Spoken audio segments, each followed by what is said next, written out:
Hello students, today we will study about the physical and the chemical properties of group 15 elements. आज हम लोग study करेंगे physical and chemical properties group 15 elements के. In last class we have already studied that which are the physical properties of group 15 elements. Last class में मैंने आप लोगों को बताया था कि ग्रुप 15 एलिमेंट्स के कौन कौन से फिजिकल प्रॉपर्टीज होते हैं. जैसा कि देखिए मैंने यहाँ पे बताया था आप लोगों को कि ये सारे जो है ये फिजिकल प्रॉपर्टीज़ है. जैसे एटॉमिक रेडियस, ठीक है, तो आज हम लोग इसको फिर से स्टडी करते हैं.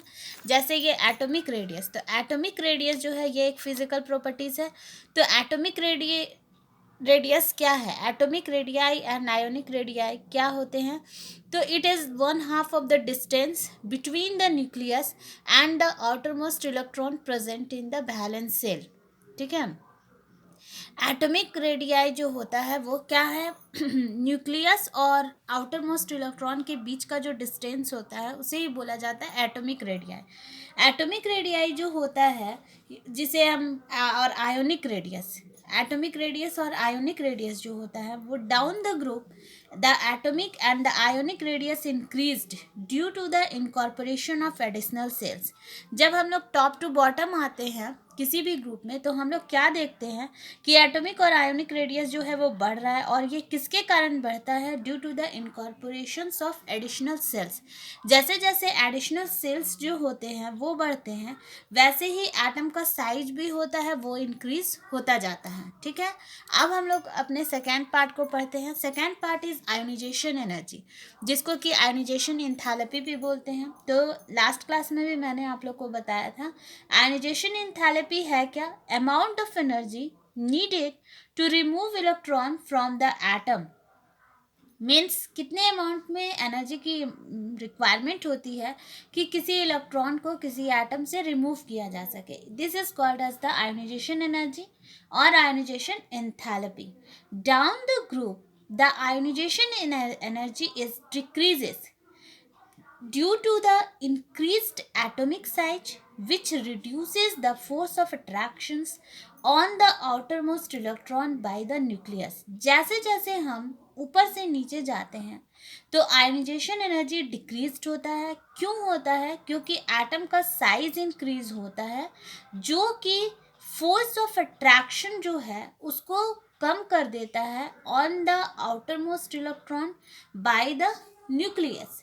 यानी कि न्यूक्लियस और जो आउटर मोस्ट इलेक्ट्रॉन जो होते हैं उनके बीच में जो फोर्स ऑफ अट्रैक्शन जो होता है वो कम हो जाता है. ठीक है, क्यों होता है? क्योंकि एटम का साइज जो है वो इंक्रीज हो जा रहा है. तो ये है आपका ionisation energy. Third one is the electronegativity. What is electronegativity? The electronegativity is the capacity of an electro atom to attract its self-shared pair of electron that is shared with another atom in a molecule. Electronegativity is depend on, electronegativity किस पे depend करता है? It depends on the smaller atomic size, greater nuclear charge and the higher electronegativity value. ये तीन चीज़ों पे ये electronegativity जो होती है वो डिपेंड करती है. ठीक है, अब हम फोर्थ पॉइंट अपने पढ़ेंगे. फोर्थ पॉइंट जो है वो है हमारा melting and boiling point. Melting and boiling point increases from nitrogen and arsenic and then decreases to antimony and bismuth. Melting और बॉइलिंग पॉइंट जो होता है वो बढ़ता है कहाँ से? फ्रॉम नाइट्रोजन से आर्सेनिक तक, और उसके बाद डिक्रीज हो जाता है एंटीमनी टू एंटीमनी में और बिस्मथ में, जो हमारे ग्रुप के लास्ट एलिमेंट्स हैं. ठीक है, फिफ्थ हम लोग स्टडी करेंगे. Fifth is the metallic character. कि मेटेलिक करेक्टर जो है वो क्या है? तो मेटेलिक करेक्टर जो होता है वो इंक्रीज होता है. कहाँ पे इंक्रीज होता है? From top to bottom. Metallic character जो है वो इंक्रीज होता है फ्रॉम टॉप टू बॉटम. अब हम अपने सिक्स पॉइंट को पढ़ेंगे. Six point is the catenation. Catenation क्या है? तो कैटेनेशन जो होता है ग्रुप 15 एलिमेंट्स का, इनका लोअर टेंडेंसी होती है, lower tendency of catenation due to low bond dissociation energy of metal metal bond. यानी मेटल मेटल के बॉन्ड जो होता है उसमें डिसोसिएशन एनर्जी जो होती है वो लो हो जाती है और ये लोअर टेंडेंसी ऑफ कैटेनेशन के कारण होता है, ठीक है। Allotropy, 7th point is allotropy. Allotropy means that these elements exist in more than one form. And जैसे for example phosphorus exist as white, red phosphorus. Phosphorus में जो है वो हम लोग को वाइट भी फॉस्फोरस मिलता है, रेड फॉस्फोरस मिलता है। Arsenic exist as yellow and grey, whereas antimony exist as yellow allotropic forms. तो ये सारे जो हैं ये एलोट्रॉपिक है। Last point is the oxidation state. Last point जो है वो क्या है, ऑक्सीडेशन स्टेट है। तो the elements of these groups also show higher oxidation state of +3 and +5। ये जो है ये ऑक्सीडेशन स्टेट शो करते हैं +3 and +5 and they have also -3 oxidation state. और जब ये जो है वो -3 ऑक्सीडेशन स्टेट भी शो करते हैं। इनके ये अलग अलग रीजन्स होते हैं। तो हम लोग को बस ये जानना है कि ये कौन कौन से ऑक्सीडेशन स्टेट जो है वो उसको शो करते हैं, ठीक है। तो ये हो गए सारे फिजिकल प्रॉपर्टीज। अब हम लोग आज जो स्टडी करने जा रहे हैं वो है हम लोग का केमिकल प्रॉपर्टीज, ठीक है। तो केमिकल प्रॉपर्टीज किसके, ग्रुप 15 एलिमेंट्स के हम लोग केमिकल प्रॉपर्टीज को स्टडी करेंगे। तो केमिकल प्रॉपर्टीज में देखिए सबसे फर्स्ट जो है वो है आपका कि रिएक्शन विथ हाइड्रोजन। हम लोग सबसे फर्स्ट जो है वो कौन सा केमिकल प्रॉपर्टीज स्टडी करेंगे, reaction with hydrogen. Group 15 elements react with hydrogen to form hydrides. Group 15 elements जब हाइड्रोजन के साथ रिएक्ट करता है तो ये बनाता है हाइड्राइड्स। हाइड्राइड्स में ये क्या बनाता है, EH3 बनाता है, ठीक है। तो EH3 मीन्स E ये रिप्रेजेंट कर रहा है एलिमेंट्स को, हाइड्रोजन जो है वो है। तो सबसे फर्स्ट हम लोग इसका रिएक्शन करते हैं N2 के साथ, प्लस हाइड्रोजन हम लोग लेते हैं। तो जैसे ये हाइड्रोजन के साथ रिएक्ट किया तो हमको कंपाउंड जो है वो बनाना है NH3। ये बैलेंस नहीं हो रहा है तो हम लोग यहाँ पे करेंगे 3H2, ठीक है। अब मेरा ये बैलेंस हो गया 2NH3, ठीक है। एक रिएक्शन हम लोग और इसमें करते हैं फॉस्फोरस के साथ, प्लस H2,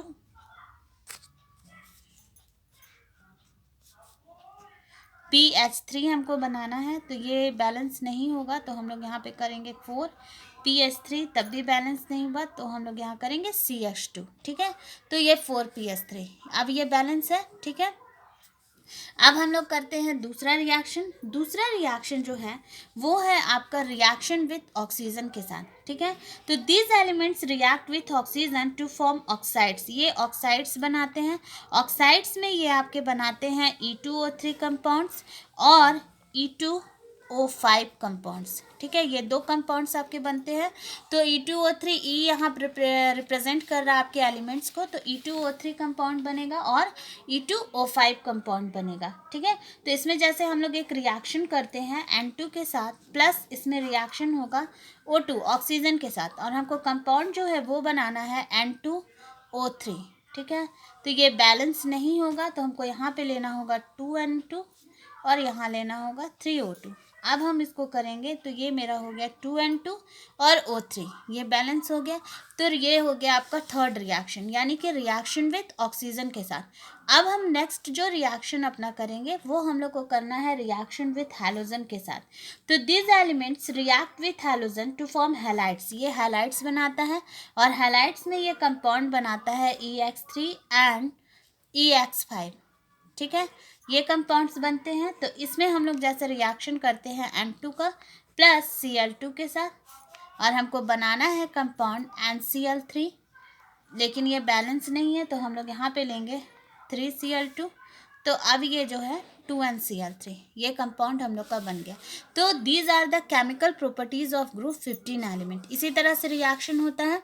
अब हम लोग अपने आते हैं नेक्स्ट टॉपिक पे जो कि इम्पॉर्टेंट है और ये आपके एग्ज़ाम के लिए भी एकदम इम्पॉर्टेंट है। तो इसमें हम लोग को स्टडी करना है अमोनिया, ठीक है। इस कंपाउंड का हम लोग को प्रिपरेशन पढ़ना है, अमोनिया कंपाउंड का। तो अमोनिया का सबसे फर्स्ट हम लोग जो प्रिपरेशन पढ़ेंगे वो प्रिपरेशन है by the decay of nitrogenous organic matter, ठीक है। इसमें क्या होता है कि अमोनिया इज फॉर्म्ड, प्रिपरेशन है ये सबसे फर्स्ट अमोनिया का। तो इसमें सबसे फर्स्ट जो है अमोनिया जो है, ये हम लोग को कैसे मिलेगा? Ammonia is form by the decay of nitrogenous organic matter like urea. इसमें हम लोग नाइट्रोजनस ऑर्गेनिक मैटर लेते हैं। यूरिया का फॉर्मूला हम लोग को पता है क्या होता है? NH2CO NH2। ठीक है, इसका सबसे फर्स्ट हम लोग रिएक्शन करेंगे वाटर के साथ।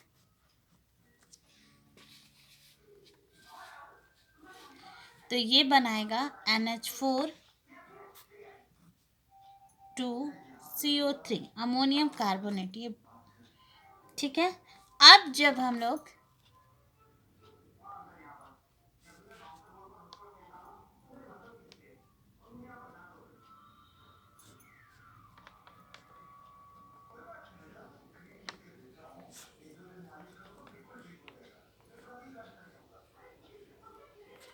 जब ये इंटर कन्वर्ट होगा तो इसमें ये अमोनियम कार्बोनेट जो है, ये देखिए इसको हम लोग करेंगे अगर बैलेंस, तो ये कन्वर्ट हो जाएगा, किस में कन्वर्ट हो जाएगा? 2NH3 में। ठीक है, तो इस तरह से जो है ये हम लोग का कंपाउंड जो है, ये कंपाउंड फॉर्म हो गया किसका? अमोनिया जिसका हमको प्रिपरेशन करना था। ठीक है, अब हम लोग जो है इसमें दूसरा प्रिपरेशन जो है वो करेंगे किसके साथ?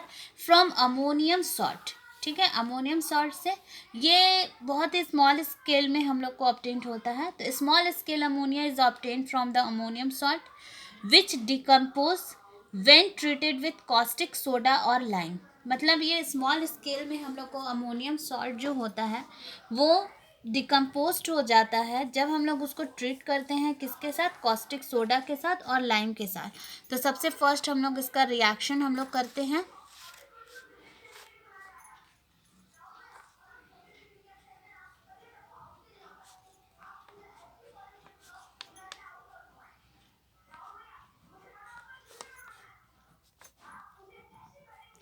NH4Cl जब है वो आपका CaOH2 के साथ रिएक्शन करता है।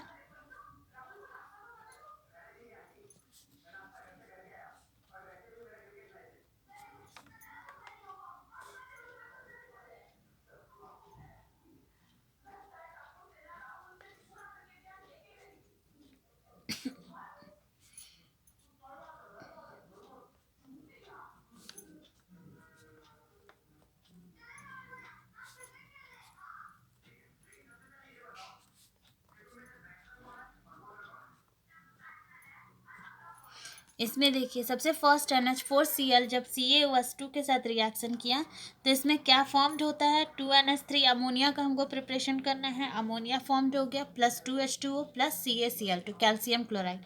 दूसरा हम लोग अमोनियम सल्फेट का रिएक्शन करते हैं सोडियम हाइड्रोक्साइड NaOH के साथ। तो ये क्या बनाता है? 2NH3 जिसका हमको प्रिपरेशन करना था प्लस 2H2O प्लस Na2SO4 यानी कि सोडियम सल्फेट। ठीक है, तो अब हम लोग अपना नेक्स्ट रिएक्शन जो है वो करने जा रहे हैं। लास्ट हम लोग का है, ये बहुत ही इंपॉर्टेंट है और ये है आपका बाय हैबर प्रोसेस से। ठीक है, तो इसमें जो है वो करना क्या है? हैबर्स प्रोसेस में हम लोग को बहुत लार्ज स्केल में अमोनिया ऑब्टेंड होता है। On a large scale ammonia is obtained bye Haber's process. Haber's process बहुत इजी भी है लेकिन ये बहुत इंपॉर्टेंट होता है।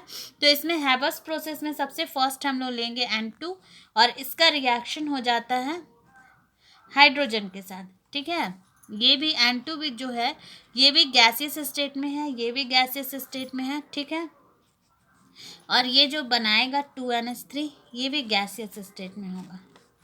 ठीक है, तो ये आपका हैबस प्रोसेस जो है ये है इम्पॉर्टेंट है। ठीक है, N2 3H2 2NH3। तो हम लोगों ने देखिए आज हम लोगों ने बहुत चीज़ें स्टडी किया, physical properties, chemical properties of group 15 elements, ammonia का हम लोगों ने प्रिपरेशन स्टडी कर लिया।